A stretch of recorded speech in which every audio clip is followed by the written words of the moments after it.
Hello everyone. आज हम अपना +2 का जो है मॉलिक्यूलर बेसिस ऑफ इनहेरिटेंस की 3rd क्लास शुरू करने वाले हैं, जिसमें टॉपिक रहने वाला है Watson and Crick model of DNA. पिछली क्लास में हमने देखा था कि डीएनए की फॉर्मेशन कैसे होती है। अब आज हमें देखना है, डीएनए की फॉर्मेशन हमने देख ली थी, साथ में हमने देखा था कि एक्सरे क्रिस्टलोग्राफी की जो है टेक्निक दी गई थी। उसके बाद चारगफ ने अपने कुछ रूल्स दिए डीएनए के ऊपर। उसके बाद एक बहुत ही फेमस मॉडल दिया गया डीएनए के बारे में, जो आज के टाइम पे एप्लीकेबल है। उस मॉडल को किसने दिया था? वॉटसन एंड क्रिक, 2 साइंटिस्ट थे। उन्होंने क्या दिया? डीएनए के ऊपर एक मॉडल दिया, और इस मॉडल को क्या बोला जाता है? Double helical model of DNA. इसको बोला जाता है double helical model of DNA. ये जो साइंटिस्ट थे, इन्होंने ये मॉडल दिया। इनका ये जो मॉडल था ये बहुत ही सिंपल था, समझने में बहुत आसान था ये मॉडल, लेकिन उतना ही ये फेमस था। जितना सिंपल था ये मॉडल, उतना ही क्या था, ये फेमस भी हुआ ये मॉडल। इस मॉडल की अगर हम एक हॉलमार्क कैरेक्टर के बारे में बात करें, हॉलमार्क का मतलब होता है एक कॉमन कैरेक्टर अगर हम माने, है ना। हॉलमार्क का मतलब क्या होता है? कॉमन कैरेक्टर के लिए हॉलमार्क यूज किया जाता है। तो अगर इसका एक सबसे कॉमन कैरेक्टर माने हम, हॉलमार्क अगर इसका माने, डबल हेलिकल मॉडल का जो हॉलमार्क था वो क्या था? Base pairing. जैसे ये गोल्ड वगैरह के जितने भी ये आइटम्स आते हैं, है ना, इनके ऊपर एक हॉलमार्क लगा हुआ होता है। तो जो हॉलमार्क इस मॉडल में काम कर रहा था, वो हॉलमार्क क्या था? Base pairing. बेस पेयरिंग का मतलब क्या है? हमने पिछली क्लास में देखा था कि जो नाइट्रोजीनियस बेसिस होते हैं, कौन कौन से थे? Adenine, guanine, cytosine, thymine. ये आपस में क्या करते हैं? पेयर बनाते हैं। यही बात की थी कि एडेनिन थाइमिन के साथ 2 बॉन्ड बना लेता है, गुआनिन साइटोसिन के साथ 3 बॉन्ड बना लेता है। तो ये एक नाइट्रोजीनियस बेस, ये दूसरा नाइट्रोजीनियस बेस, आपस में जब ये पास में आए तो इन्होंने क्या कर ली? पेयरिंग कर ली, है ना। तो यही पेयरिंग हमें इस डबल हेलिकल मॉडल के अंदर, डीएनए के डबल हेलिकल मॉडल के अंदर यही पेयरिंग हमें होती हुई नजर आएगी। तो हॉलमार्क कैरेक्टर जो माना इस मॉडल का, वो क्या रहा? वो रहा बेस पेयरिंग। उसके बाद जो बेस पेयरिंग होती है, ये डीएनए को एक यूनिक प्रॉपर्टी प्रोवाइड करती है। बेस पेयरिंग क्या करती है? डीएनए को यूनिक मतलब एक अलग प्रॉपर्टी ये डीएनए को दे देती है, provides unique property to DNA. कैसे दे देती है यूनिक प्रॉपर्टी डीएनए को? कि मतलब हमें पता है कि डीएनए क्या होता है? डबल स्ट्रैंडेड होता है। डीएनए क्या होता है? डबल स्ट्रैंडेड होता है। एक एंड पे हम 5 प्राइम लिखेंगे तो दूसरे पे 3 प्राइम लिखेंगे। इधर 5 प्राइम है तो इसके नीचे कौन सा एंड आएगा? 3 प्राइम। और इधर 3 प्राइम है तो इसके नीचे 5 प्राइम आएगा। तो ये कहता है कि बेस पेयरिंग की वजह से अपना डबल स्ट्रैंडेड डीएनए है, उसमें से एक स्ट्रैंड ये हो गया, एक स्ट्रैंड डीएनए का ये हो गया, और दूसरा स्ट्रैंड डीएनए का ये हो गया। कहता है कि अगर हमें डीएनए के एक स्ट्रैंड की सीक्वेंस, क्या कह रहा है? अगर हमें डीएनए के एक स्ट्रैंड की सीक्वेंस नोन है, पता है, तो हम उसी सीक्वेंस से दूसरे वाले स्ट्रैंड की पता कर सकते हैं। ये एक यूनिक प्रॉपर्टी होगी डीएनए में, जो किसने दी है? बेस पेयरिंग ने प्रोवाइड की है। कैसे की है? देखो, जस्ट सपोज मैं आपको एक ये स्ट्रैंड दूं और इसका सीक्वेंस मैं बता दूं आपको कि ये है इसका सीक्वेंस, और अब मैं बोलूं दूसरा जो स्ट्रैंड है इसकी सीक्वेंस फाइंड आउट करो। ऐसा क्वेश्चन पूछा जाता है, एक स्ट्रैंड की सीक्वेंस दे दी जाएगी और दूसरे की पूछ ली जाएगी, तो तुम आराम से बता सकते हो। कैसे? हमें पता है एडेनिन के सामने कौन आता है? हमेशा थाइमिन। थाइमिन के सामने एडेनिन, गुआनिन के सामने साइटोसिन, साइटोसिन के सामने गुआनिन, दूसरे साइटोसिन के सामने गुआनिन, गुआनिन के आगे cytosine, thymine, adenine, adenine, guanine, cytosine और एडेनिन। तो हमें तो एक की सीक्वेंस पता थी, बेस पेयरिंग की वजह से, क्योंकि हमें पता है बेसिस पेयर करते हैं, और कौन किसके साथ पेयर करता है, एडेनिन थाइमिन के साथ करता है।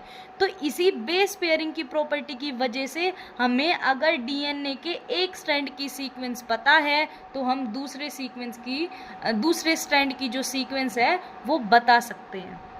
ये कुछ बेसिक बातें हमने की किसके बारे में, वॉटसन एंड क्रिक ने जो बातें कही उसके बारे में। अब हम बात करेंगे कि ये जो डीएनए का मॉडल वॉटसन एंड क्रिक ने दिया, इसमें इसके क्या क्या फीचर्स थे, इसके क्या क्या सेलिएंट फीचर्स थे, ये पढ़ने अब हमें। देखो अब हमें पढ़ना है सेलिएंट फीचर्स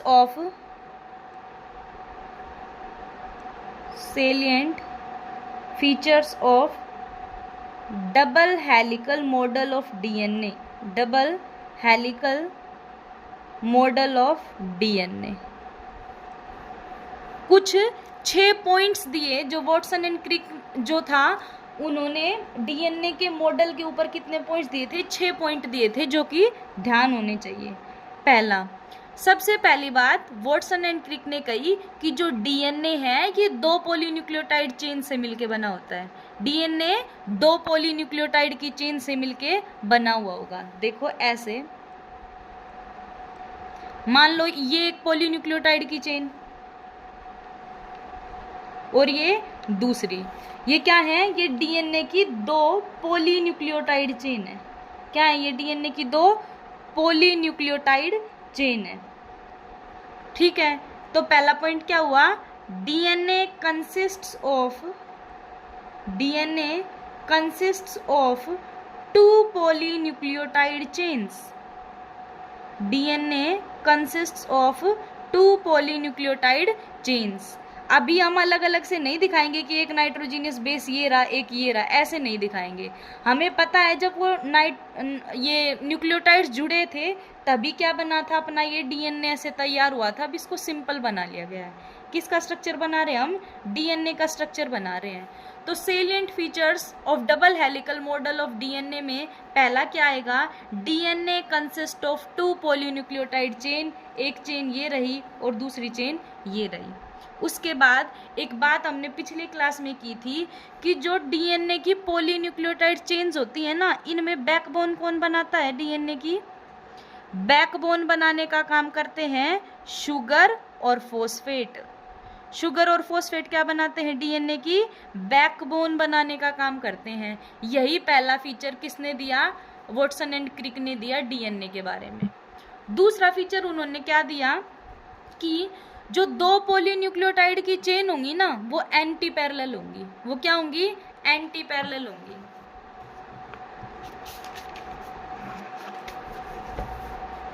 एक बार फिर से यहाँ बना लेते हैं हम अपना डीएनए और यहीं पे डिस्कस कर लेंगे फिर इन पॉइंट्स को। देखो क्या हुआ, पहला पॉइंट क्या था, डीएनए में कितनी पॉलीन्यूक्लियोटाइड की चेन होंगी, 2 पॉलीन्यूक्लियोटाइड की चेन होंगी। पहली बात 2 पॉलीन्यूक्लियोटाइड की चेन होंगी और इन चेन्स में बैकबोन कौन बनाएगा, चेन में बैकबोन कौन बनाएगा, शुगर और फॉस्फेट। ये दोनों मिलके डीएनए की जो न्यूक्लियोटाइड की चेन है उनमें बैकबोन बना देंगे, कौन, शुगर एंड फॉस्फेट। दूसरा पॉइंट कहता है कि जो 2 चेन है ना डीएनए की, 2 चेन्स ऑफ डीएनए, ये तो हमें 2 डीएनए की चेन दिख रही हैं, ये जो होंगी एंटी पैरेलल होंगी एक दूसरे के। क्या होंगी, एंटी पैरेलल होंगी। एंटी का मतलब क्या होता है, अपोजिट। एंटी का मतलब क्या होता है, अपोजिट। थोड़ी देर पहले हमने देखा क्या कि अगर डीएनए के एक एंड पे 5 प्राइम है, ये एक स्ट्रैंड, एक साइड क्या है 5 प्राइम और दूसरे पे क्या है 3 प्राइम, तो दूसरे पे क्या होगा, अपोजिट पोलैरिटी होगी, एंटी पैरेलल होंगी। इधर 5 है तो इधर क्या आएगा 3 और इधर 3 है तो क्या आएगा 5। तो एक चेन की पोलैरिटी कैसे हो गई, ऐसे देखे तो 5 प्राइम टू 3 प्राइम, और इस वाली की क्या हो गई 3 प्राइम टू 5 प्राइम। मतलब कि इसी को क्या कहते हैं, एंटी पैरेलल होना डीएनए की चेन्स का। तो दूसरा पॉइंट अपना क्या हो गया कि जो 2 डीएनए की चेन्स हैं वो क्या होंगी, एंटी पैरेलल होंगी। तो ये दूसरा पॉइंट हो गया अपना। तीसरा पॉइंट वॉटसन एंड क्रिक ने क्या दिया, इन्होंने कहा कि जो दो स्ट्रैंड है या दो चेन्स है डीएनए की, चेन कह लो या स्ट्रैंड कह लो, एक ही बात है। दो डीएनए की चेन्स हैं, उनमें जो बेसिस हैं, उनमें जो क्या है बेसिस, बेसिस का मतलब नाइट्रोजीनियस बेसिस। कौन से बेसिस की बात की जा रही है? नाइट्रोजीनियस बेसिस की बात की जा रही है कि जो नाइट्रोजीनियस बेसिस होंगे ना वो पेयरिंग कर लेंगे। क्या कर लेंगे? वो पेयरिंग कर लेंगे। ये हमें पता ही, एडेनिन किसके साथ पेयर बनाता है? थाइमिन के साथ। ग्वानिन किसके साथ पेयर बनाता है? साइटोसिन के साथ। तो यही कहा कि मान लो जस्ट सपोज यहाँ पे अपना क्या प्रेजेंट है? एडेनिन। यहाँ पे क्या प्रेजेंट है? एडेनिन। एक न्यूक्लियोटाइड चेन में क्या, एक न्यूक्लियोटाइड चेन में क्या प्रेजेंट है? एडेनिन। तो दूसरी में क्या होगा यहाँ पे? थाइमीन। दूसरी में क्या होगा यहाँ पे? थाइमीन। और दोनों के बीच में कितने हाइड्रोजन बॉन्ड? 2 hydrogen bond. मान लो यहाँ पे ग्वानिन, ग्वानिन तो कितने बॉन्ड बनेंगे? 3। और इधर की तरफ क्या होगा? साइटोसिन। तो क्या कह रहा है कि जो दो चेन है, एक ये री और एक ये री, इनमें जो बेसिस है, कहाँ है बेसिस? ये रहे। ये क्या करेंगे? पेयरिंग कर लेंगे। देखो ये कर ली इन्होंने पेयरिंग। किसकी हेल्प से करेंगे पेयरिंग? ये जो पेयरिंग होगी ये हाइड्रोजन बॉन्ड्स की हेल्प से होगी। पेयरिंग किसकी हेल्प से होगी? हाइड्रोजन बॉन्ड्स की हेल्प से होगी। ये तीसरा पॉइंट इन्होंने दे दिया। अगर इसी पॉइंट को हम यूं कह दें, अगर इसी पॉइंट को हम यूं कह दें कि प्यूरिन के सामने हमेशा पिरिमिडीन आएगा, प्यूरिन के सामने हमेशा क्या आएगा? पिरिमिडीन आएगा, तो क्या ये गलत है? बिल्कुल गलत नहीं है। कैसे? नाइट्रोजीनियस बेसिस 2 टाइप के थे, एक था प्यूरिन, एक था पिरिमिडीन। एक था प्यूरिन और एक था क्या? पिरिमिडीन। प्यूरिन में क्या क्या थे? ए और जी। पिरिमिडीन में क्या क्या थे? सी और टी। तो देखो एडेनिन किसके साथ बॉन्ड बनाता है? थाइमिन के साथ। एडेनिन खुद क्या है? प्यूरिन। और किसके साथ बॉन्ड बनाएगा? थाइमिन के साथ। वो क्या है? पिरिमिडीन। तो देखो ये बात भी कहनी गलत नहीं होगी क्या कि प्यूरिन के सामने हमेशा कौन आएगा? पिरिमिडीन आएगा। प्यूरिन के सामने हमेशा क्या आएगा? पिरिमिडीन आएगा। ठीक है। उसके बाद इसका एक फायदा और नजर आ रहा था, क्या? कि अगर प्यूरिन के सामने पिरिमिडीन आ रहा है तो इस चीज का क्या दिख रहा था? एक बेनिफिट नजर आ रहा था उन साइंटिस्ट को। क्या बेनिफिट बताया उन्होंने? कहा कि जो बेसिस हैं उनके बीच में डिस्टेंस यूनिफॉर्म रहेगी, सेम रहेगी। उनके बीच में डिस्टेंस क्या रहेगी? यूनिफॉर्म रहेगी, सेम रहेगी। कैसे? मान लो अपन को पता है एडेनिन क्या? एक प्यूरिन है। और प्यूरिन कितने रिंग का स्ट्रक्चर था? प्यूरिन कितने रिंग का स्ट्रक्चर था? हमने देखा था कि प्यूरिन जो है, नाम तो छोटा है इसका लेकिन चेन इसकी बड़ी होगी। 9 मेंबर्ड रिंग का स्ट्रक्चर था ये। और पिरिमिडिन कितने रिंग का स्ट्रक्चर था? 6 रिंग स्ट्रक्चर था ये ऐसे। तो देखो यहाँ पे एडेनिन कितनी रिंग का स्ट्रक्चर बनेगा? यहाँ पे 9 रिंग का। और थाइमिन कितनी रिंग का बनेगा? 6 रिंग का।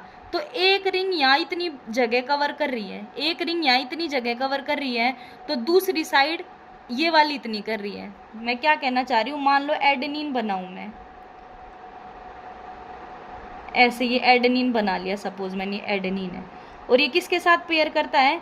थाइमिन के साथ। मान लो ये मैंने थाइमिन बना लिया, बन गया। अब ये इतनी तो डिस्टेंस कवर करेंगे, ये इतनी जगह कवर कर रहे हैं। और अगर ऐसा हो जाता कि यहाँ पे दोनों प्यूरिन प्यूरिन बना के बैठ जाते, दोनों प्यूरिन प्यूरिन बना के बैठते, तो देखो क्या होता, ये इतनी जगह कवर होती। और अगले में अगर पिरिमिडिन पिरिमिडिन ने बना ली होती, तो क्योंकि ये छोटी रिंग है तो कम जगह कवर करेंगी, तो डीएनए के बेसिस में गैप क्रिएट हो जाता। अब क्या होगा, इनके बीच में सेम गैप आएगा। जितनी जगह इन दोनों के बीच में होगी उतनी जगह अगले दोनों के बीच में होगी। तो मैं ये कहना चाहती हूँ कि प्यूरिन और पिरिमिडिन के बीच ही पेयरिंग होने की वजह से एक बेनिफिट क्या है कि जो बेसिस हैं, क्या है, जो बेसिस हैं उनके बीच में डिस्टेंस जो है क्या रहेगी, यूनिफॉर्म रहेगी। क्या रहेगी?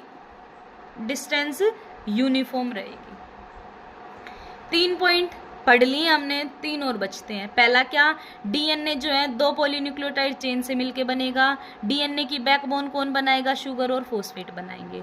दूसरे पॉइंट में कहा कि जो दोनों चेन्स होंगी ना वो एंटी पैरेलल होंगी। एक की पोलैरिटी 5' टू 3' है तो दूसरे की 3' टू 5 प्राइम होगी।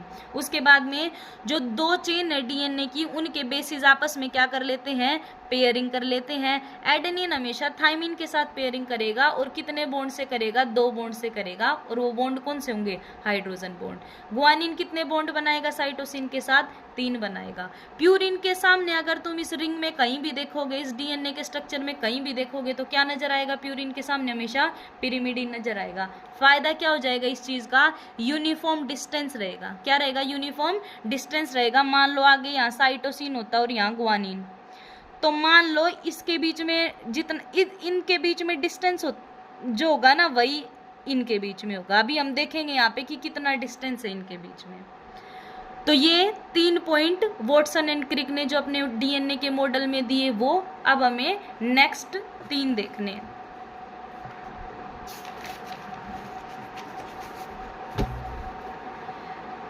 फोर्थ पॉइंट जो वॉटसन एंड क्रिक ने दिया था, वो क्या दिया था कि जो डीएनए का जो हेलिक्स है ना, जो डीएनए का हेलिक्स है, वो राइट हैंडेड फैशन में प्रेजेंट होगा। वो कैसे प्रेजेंट होगा, राइट हैंडेड फैशन में प्रेजेंट होगा। राइट हैंडेड फैशन में वो ट्विस्ट रहेगा, जो डीएनए मुड़ेगा ना, ट्विस्ट होगा, वो राइट हैंडेड फैशन में होता है हमेशा। अगली बात क्या कही, अगली बात ये कही, each turn off double helix, या तुम कह low pitch of DNA helix. Pitch of DNA helix जो होगी वो कितनी होगी, वो होगी 3.4 नैनोमीटर। कितनी होगी, 3.4 नैनोमीटर। क्या मैं किस चीज की बात कर रही हूँ, देखो जरा, देखो तुम्हें दिख रहा होगा डीएनए ऐसे टर्न लेने लग रहा है, मुड़ रहा है जगह जगह से जाके डीएनए, है ना, हेलिक्स की फॉर्म में है। तो कह रहा है कि जो एक टर्न होगा ना, एक टर्न देखो यहाँ से शुरू होगा, यहाँ से लेके और यहाँ तक का एक टर्न है, यहाँ से लेकर यहाँ तक का क्या है, एक टर्न है। ये क्या है, एक टर्न है डीएनए का। चाहे इसे डीएनए का टर्न कह लो, चाहे इसे डीएनए की क्या कह लो, पिच कह लो। तो ये जो इतना लंबा डीएनए है, ये लेंथ कितनी होगी, ये पिच कितनी होगी, ये कह रहा है 3.4 नैनोमीटर की होगी।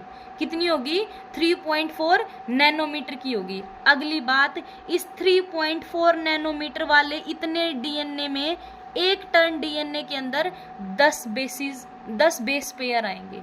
क्या आएंगे, 10 बेस पेयर आएंगे। मतलब देखो, एक पेयर, दूसरा पेयर, तीसरा पेयर, चौथा पेयर, पांचवा पेयर, छठा पेयर, सातवां पेयर, आठवां पेयर, नौवां पेयर और 10वां पेयर। यहाँ से यहाँ तक के जब डीएनए एक बार टर्न करता है तो डीएनए कितनी लेंथ का होता है उस टाइम, 3.4 नैनोमीटर। इतने 3 नैनोमीटर वाली जगह में कितने बेस पेयर आ जाते हैं, 10 बेस पेयर। कितने बेस पेयर आ जाते हैं, 10 बेस पेयर। मैं 10 बेस पेयर कह रही हूँ। अगर मैं बेसिस पूछूँ तो, अगर मैं बेसिस पूछूंगी तो 20 बेसिस आ जाएंगे। कैसे, एक बेस पेयर ये है, एक बेस पेयर ये है, तो एक बेस पेयर में कितने बेस, 2।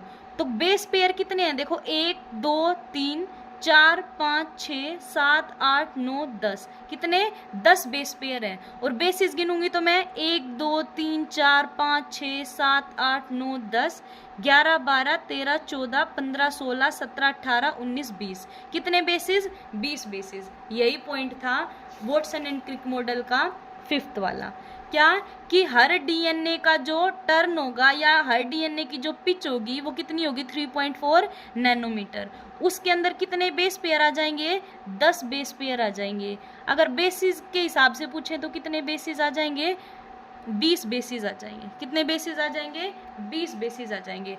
अपन अपने लास्ट पॉइंट पे पहुंच चुके हैं जो वॉटसन एंड क्रिक ने दिया था। लास्ट पॉइंट उन्होंने क्या दिया कि एक बेस पेयर, देखो जरा ध्यान से, एक बेस पेयर दूसरे बेस के ऊपर ऐसे स्टैक होगा। स्टैक का मतलब जैसे सिक्के, कॉइन्स नहीं जज जाते हैं एक दूसरे के ऊपर, उनको कहते हैं स्टैकिंग।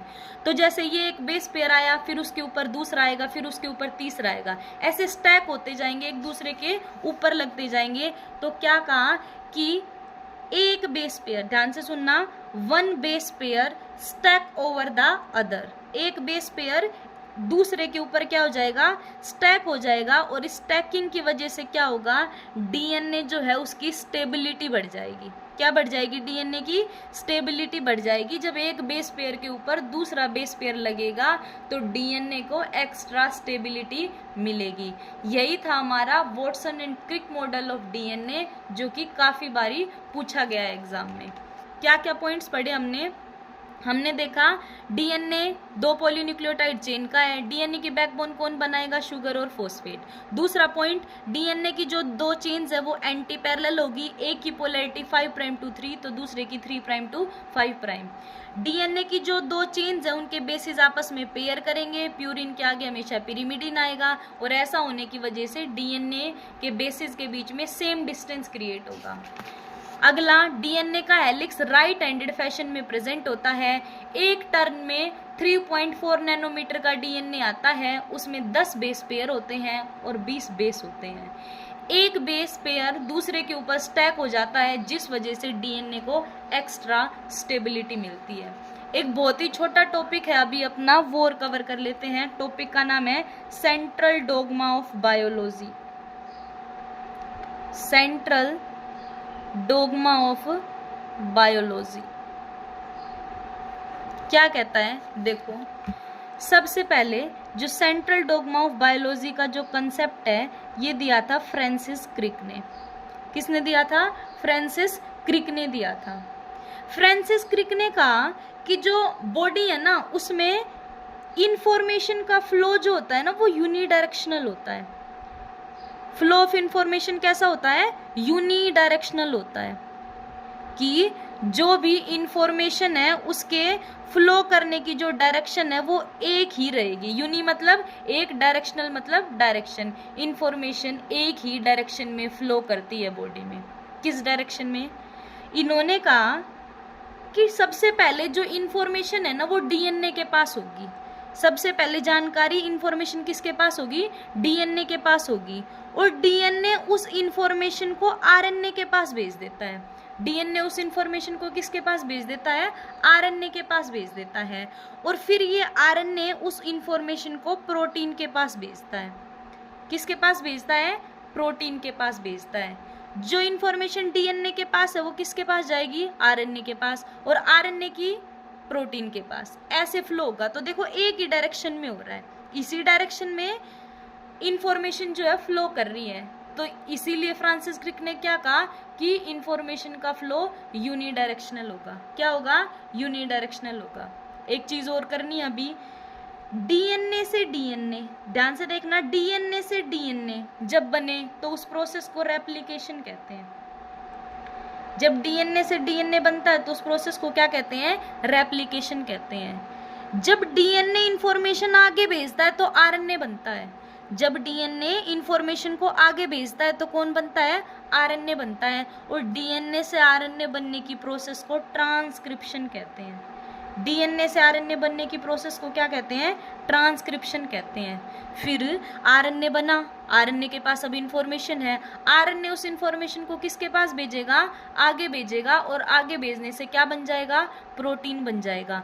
जब आरएनए से प्रोटीन बन जाए, जब आरएनए से प्रोटीन बन जाए तो उस प्रोसेस को ट्रांसलेशन कहते हैं। क्या कहते हैं, ट्रांसलेशन कहते हैं। यही क्या है, सेंट्रल डोग्मा ऑफ बायोलॉजी है। 3 बातें याद रखनी है। Central dogma of biology Francis Crick ने दिया। इन्होंने कहा कि इंफॉर्मेशन का फ्लो कैसा होता है, यूनिडायरेक्शनल होता है। डीएनए से डीएनए बनने के प्रोसेस को रेप्लिकेशन कहते हैं।